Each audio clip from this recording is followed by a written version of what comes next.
Hey there, trail trekkers and tall tale seekers. You're tuned in to the 406 Life, the podcast where Montana Max, your Bigfoot buddy and outlaw gear mascot, yeah, that's me, leads you through the wild, weird, and wonderful corners of Montana. Each week we share stories, legends, and laughs from the last best place. So grab your boots and sense of adventure, because we're about to make some Montana-sized memories.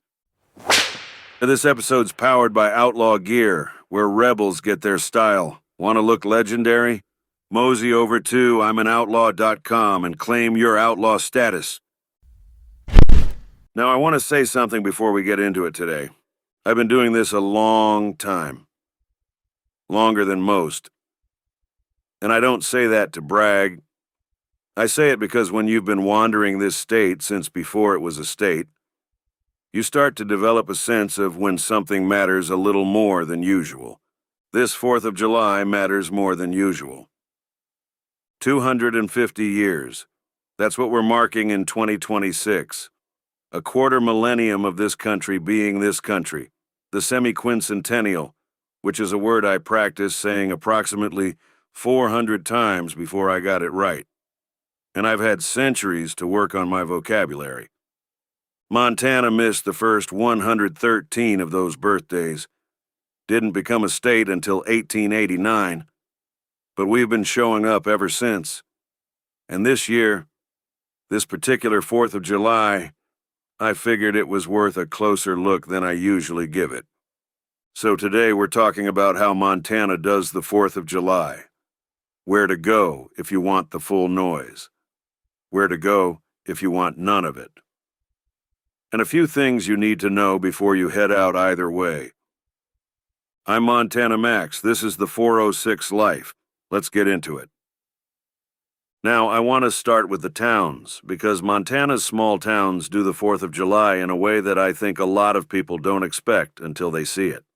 This isn't sparklers in a parking lot. This is multi-day rodeos that have been running since before your grandparents were born. This is parades down main streets where the mayor is also the guy who runs the hardware store. This is community in a way that's getting harder to find. Montana still has it. And the 4th of July is when it shows up the clearest. Ennis, down in the Madison Valley, runs a parade down Main Street and an NRA-sanctioned rodeo at the Ennis Rodeo Grounds. Now I've drifted through that valley more times than I can count, and I'll tell you, Ennis on the 4th smells like river, livestock, and something frying, which, as far as I'm concerned, is exactly right. Red Lodge puts on the Home of Champions Rodeo, Professional Rodeo Cowboys Association, roots going back to the late 1800s. That's not a recent tradition. That's nearly as old as statehood.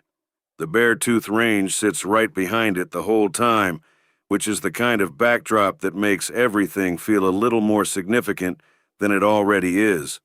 Big Fork, and I enjoy this one, runs rubber ducks down the Swan River before the parade even gets rolling. Then a multi-day professional rodeo starts right after the holiday weekend. Only in Montana does a duck race serve as opening ceremonies for anything. And I respect it enormously. Whitefish pairs its 4th with the Whitefish Arts Festival and fireworks over the lake. Shoto goes multi-day, rodeo, street dances, picnics, parade, the kind of celebration that doesn't feel the need to rush. And Cook City keeps it as classic as it gets. Fireman's picnic, duck races, pancake breakfast the next morning, the annual Beartooth Run. All of it under peaks that have been there long enough to have seen a few hundred 4ths of July themselves and remain entirely unimpressed. Now let's talk fireworks, because if you're chasing a show this year, Montana delivers. Butte holds what is widely considered the largest fireworks display in the entire state. And here's the thing. They do it on July 3rd, not the 4th. Launched from the base of Big Butte near the illuminated Mountain M. Because it's the 3rd, it draws people from across the region without competing with everything else happening the following night. I've watched Butte from the ridgeline more than once. That town does not do things quietly under any circumstances, and the July 3rd fireworks are no exception. I'll admit I've crept closer than I usually do to get a better look. Not close enough to be spotted, but close. Good viewing spots include the original mine yard, Chester Steel Park, and the parking area at the Alice Mine. One practical note: traffic on Main, Montana, and Excelsior streets can lock up until midnight after the show. I've watched a lot of people not know that, and spend an hour sitting still wondering where their evening went. Ready for your next Montana home? Visit mostwantedrealestate.net, because that's how the West is sold. Livingston lights up after the Roundup Rodeo every night from July 1st through the 4th.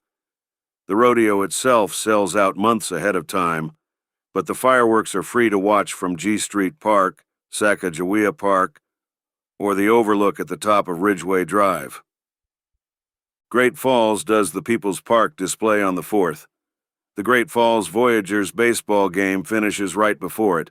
Post-game fireworks immediately afterward. 2 shows in one night. That's a solid deal.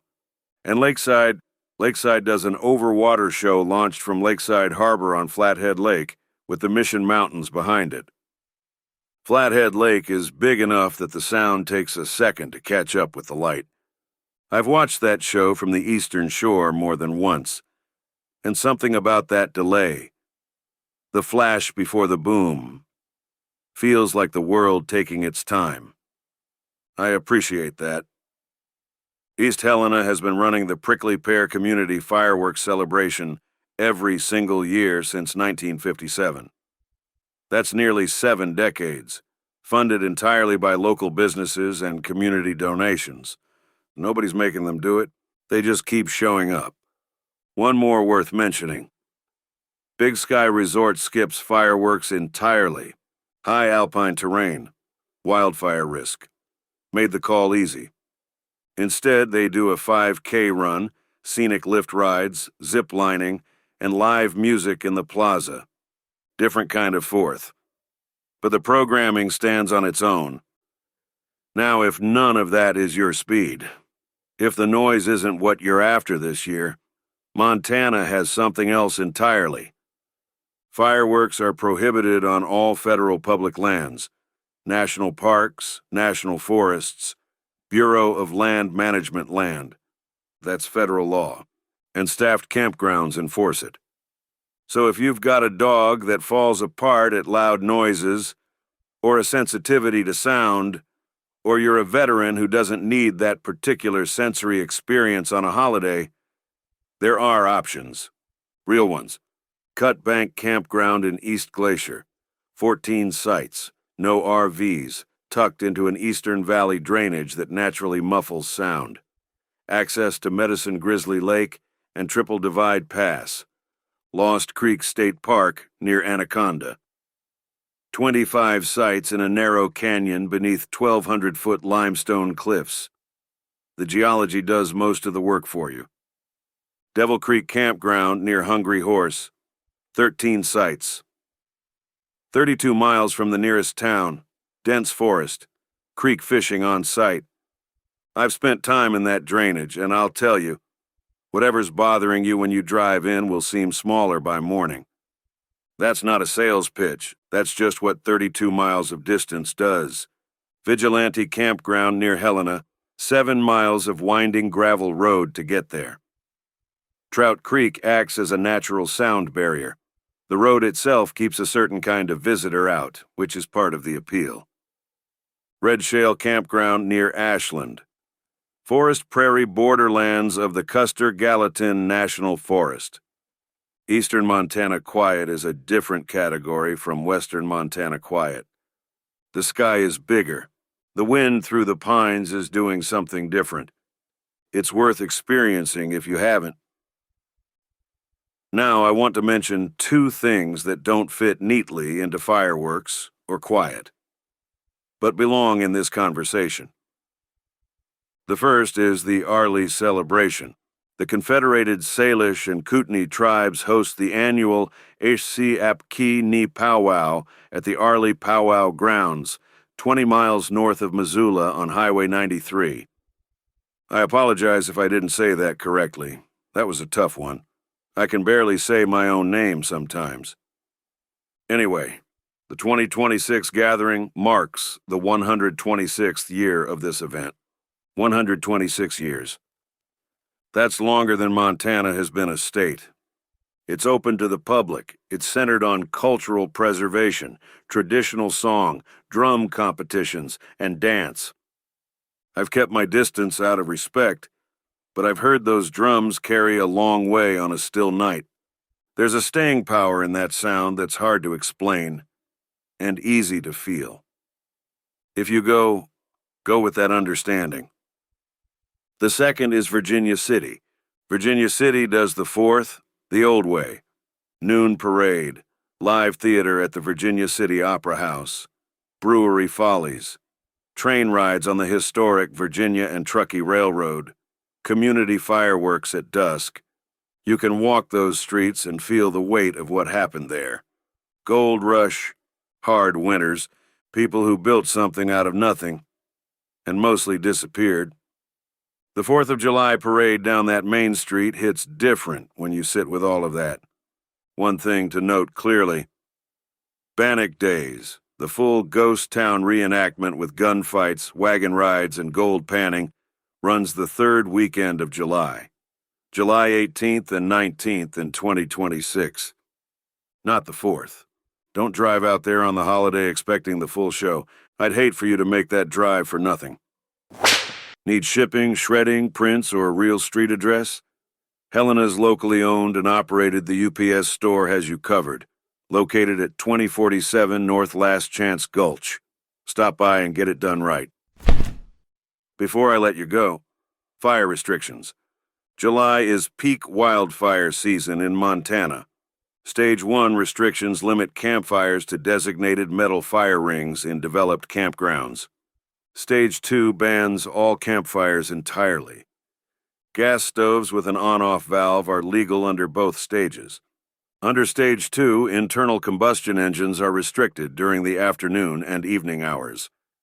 If you negligently start a wildfire in Montana, you are liable for all suppression costs and property damages. Those bills routinely reach into the millions. The criminal penalties are substantial. This is not a situation where you want to find out the hard way. Check the Montana DEQ and state fire maps before you head out. Conditions change fast in July. Smoke from wildfires can affect air quality across the state, even far from the fire itself. I've watched wildfires move through this landscape. Faster than weather, faster than good intentions. The restrictions exist because someone already learned the lesson. Don't make them learn it again on your account. One last thing before I go. 250 years. I've seen a fair stretch of that from the timber. This country has been through a lot. Montana has too. But on a clear night in July, standing somewhere high enough to watch the stars come out one by one over a mountain ridge, it's hard to argue with any of it. Go find your spot this 4th of July. The loud one, the quiet one, the one with rubber ducks racing down a river. Whatever your version of it is, Montana's got it. Just pick yours before somebody else does. Campgrounds fill, rodeos sell out, and the quiet places don't stay quiet for long once word gets out. And one more thing. If your town does something special for the 4th of July that I didn't mention, and knowing Montana, there are plenty, drop it in the comments. Tell me where you are and what makes it worth showing up for. I read those. And other folks planning their summer will too. Now, if you got something out of this episode, I'd ask you to do one thing. Leave a review, 5 stars if you think I've earned it. I'll let you be the judge of that. Reviews are how other people find this show. And other people finding this show is how we keep it going.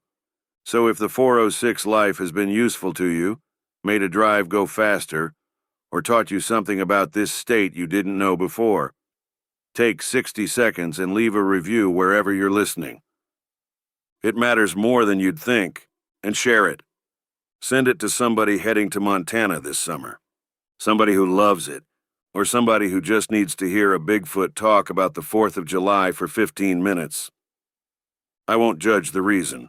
Find everything we do at the406life.com. New episodes every Tuesday. I'm Montana Max, over and out. Got a Montana story, business, or unsolved mystery you want on the show? Head to the406life.com and drop me a line. No smoke signals required. Don't forget to hit subscribe so you never miss a stomp, stumble, or tall tale. Tell your friends, tell your grandma, heck, tell that guy who swears he saw me near Whitefish. I was just buying donuts, all right? Until next time, keep it outrageous, keep it kind, and keep living the 406 life. Montana Max, over and out. That's the 406 life.